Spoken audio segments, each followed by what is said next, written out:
imagine a land shrouded in mist, a place of ancient traditions where the line between our world and the next was believed to grow thin on the last night of October. For centuries, the people of Ireland celebrated Samhain. They lit great bonfires to ward off spirits. They carved fearsome faces into turnips to frighten away a wandering soul named Stingy Jack. And they believed the dead could walk among the living. This was the old world, a world that was about to be shattered. In the 1840s, a terrible silence fell over the Irish countryside. It wasn't a silence of peace, but of death. A fungal blight, known as Phytophthora infestans, turned the potato, the staple food for millions, into a black, rotting slime. Famine gripped the land. The Great Hunger, or Engortamor, had begun. For 1 million people, the silence was permanent. And for another 1.5 million, the only hope was a desperate, heart-wrenching decision to leave. Picture them, if you will, crowded into the holds of what became known as coffin ships. They were packed tight, disease running rampant, the air thick with despair. They left behind the green fields of home, now blighted and barren, and they set sail for a promise, the promise of America. They arrived on distant shores, weak, impoverished, and often viewed with suspicion. They crowded into the burgeoning cities, taking on the hardest, most dangerous jobs. They carried with them in their sea chests not riches, but something far more enduring, their memories. And tucked away among those memories, like a resilient seed waiting for the right soil, was the tradition of Samhain, All Hallows' Eve. At first, in the cramped tenements of Boston and New York, the old ways were a private comfort. Perhaps a mother would still set a place at the table for a departed loved one, as was done in Ireland.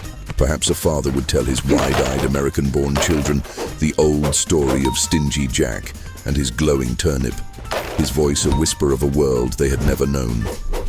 But these traditions, born in the misty hills of Ireland, began to bump up against the new world, and they found something remarkable. They found a partner. The American autumn already had its own harvest festivals, its own sense of seasonal change. The Irish discovered that the native pumpkin, abundant and large, was far easier to carve than the tough, small turnips of the old country. And so, the humble turnip lantern was transformed. It grew in size, it took on a new orange glow, and the jack-o'-lantern as we know it was born, an Irish soul in an American shell. And what of the old custom of souling or guising, going door to door to offer songs or prayers for the dead in exchange for food?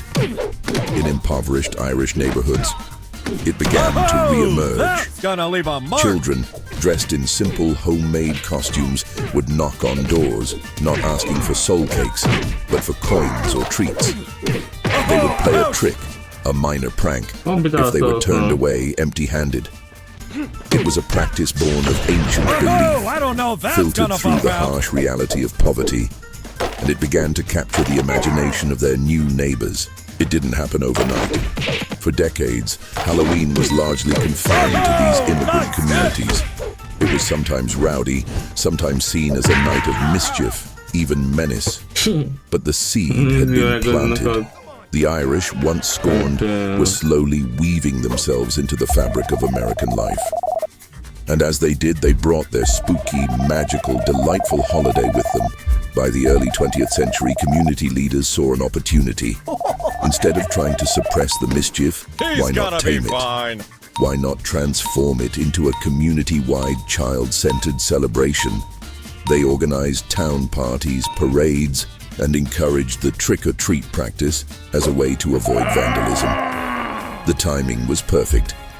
In the post-war boom of the 1950s, with suburban expansion and a focus on family, Halloween was ready for its national debut. It was packaged, commercialized, and sold. Costumes appeared in stores, candy companies launched massive campaigns, and Hollywood added its own layer of spooky magic. The old, fearful superstitions about the dead walking the earth were softened into tales of friendly ghosts and cartoon witches. The ancient sacred bonfires became the flickering electric bulb inside a pumpkin. The desperate prayers for the dead became the joyful cry of trick or treat.